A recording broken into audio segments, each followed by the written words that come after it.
മൂന്നാർ തേക്കടി എന്ന് മാത്രം അറിയപ്പെട്ടിരുന്ന സംസ്ഥാനത്തെ വിനോദസഞ്ചാര മേഖല കേരളമാകെ വിനോദസഞ്ചാര മേഖല എന്ന നിലയിലേക്ക് ഇന്ന് മാറിയതായി വനം മന്ത്രി എ.കെ. ശശീന്ദ്രൻ പറഞ്ഞു.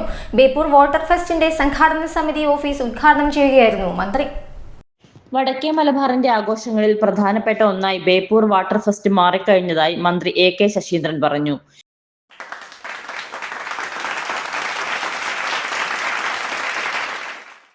ഈ പ്രദേശത്തുകാരുടെ സാമ്പത്തിക ശേഷി വർദ്ധിപ്പിക്കുന്നതിനും തൊഴിലവസരങ്ങൾ സൃഷ്ടിക്കുന്നതിനും സഹായകമായി തീരും. 3 വർഷം മുമ്പ് ഇവിടെ ആരംഭിച്ച ഈ പരിപാടി ഓരോ വർഷവും കൂടുതൽ ജനങ്ങളെ ആകർഷിച്ചുകൊണ്ട് ജനകീയമായി ശക്തിപ്പെടുകയാണ്. ഇവിടെ ഒരുപാട് കാര്യങ്ങൾ സമയബന്ധിതമായി നടപ്പിലാക്കുന്നതിനെ കുറിച്ച് ബഹുമാനപ്പെട്ട മന്ത്രി നമ്മളോട് പറയുകയുണ്ടായി.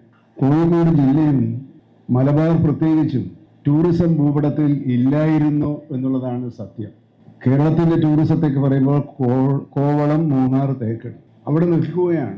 ആ സങ്കല്പങ്ങളെ കഴിഞ്ഞ 2.5 വർഷത്തിനുള്ളിൽ മാറ്റിയെടുത്തുകൊണ്ട് കേരളമാകെ ടൂറിസം മേഖലയാണ് എന്ന അസന്നിഗ്ധമായ സന്ദേശം കേരളത്തിനകത്തും പുറത്തുള്ളവർക്കും നൽകാൻ ടൂറിസം വകുപ്പിനും അതിന് നേതൃത്വം നൽകുന്ന മന്ത്രിക്കും കഴിഞ്ഞിട്ടുണ്ട്. മുൻപ് സംസ്ഥാനത്തിന്റെ വിനോദസഞ്ചാര ഭൂപടത്തിൽ മലബാർ ഇല്ലായിരുന്നു. ആ സ്ഥിതി മാറി കേരളം മുഴുവൻ വിനോദസഞ്ചാര മേഖലയായി മാറിയത് മന്ത്രി P.A. മുഹമ്മദ് റിയാസിന്റെ നേതൃത്വത്തിൽ നടന്ന പ്രവർത്തനങ്ങളുടെ ഫലമാണെന്നും എ.കെ. ശശീന്ദ്രൻ പറഞ്ഞു. സംസ്ഥാനത്ത് 73 കേന്ദ്രങ്ങളിൽ ഇക്കോ ടൂറിസം പദ്ധതി നടപ്പാക്കിക്കൊണ്ടിരിക്കുകയാണെന്ന് പറഞ്ഞ വനം മന്ത്രി ചാലിയം നഗരവനം പദ്ധതിക്കായുള്ള 3 കോടി രൂപയുടെ വിശദ പദ്ധതി രേഖ തയ്യാറായതായും അറിയിച്ചു. പരിപാടിയിൽ വിനോദസഞ്ചാര വകുപ്പ് മന്ത്രി P.A. മുഹമ്മദ് റിയാസ് അധ്യക്ഷനായി. ഈ നാടിനെ സംബന്ധിച്ചിടത്തോളം ഈ നാടിന്റെ യശസ് ഉയർത്തുന്ന ജനങ്ങളുടെ പരിപാടിയാണിത്. ജനങ്ങൾ ഏറ്റെടുത്ത പരിപാടിയാണ്.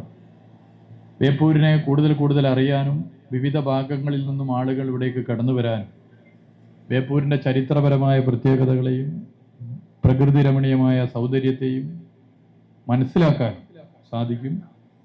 സംസ്ഥാനത്ത് വരുന്ന സഞ്ചാരികൾ വളരെ കുറച്ചുപേർ മാത്രമാണ് മലബാർ സന്ദർശിക്കുന്നത് എന്ന് ബോധ്യമായതിന്റെ അടിസ്ഥാനത്തിലാണ് ബേപ്പൂർ ഫെസ്റ്റ് ഉൾപ്പെടെ കാസർഗോഡ് നിന്ന് തുടങ്ങി മലബാറിലെ ബീച്ചുകൾ കേന്ദ്രീകരിച്ചുള്ള പദ്ധതി തുടങ്ങിയതെന്ന് മന്ത്രി വിശദീകരിച്ചു. വാട്ടർ ഫെസ്റ്റിന്റെ പ്രീ ഇവന്റുകൾ ഡിസംബർ 13-നും ഭക്ഷ്യമേള 25-നും തുടങ്ങും. മാനാഞ്ചിറ മുതൽ ബേപ്പൂർ വരെ വൈദ്യുതി ദീപാലങ്കാരം നടത്തും.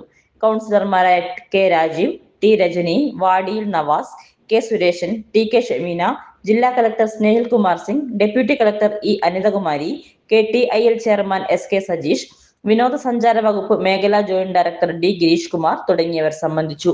ECV news, Kozhikode.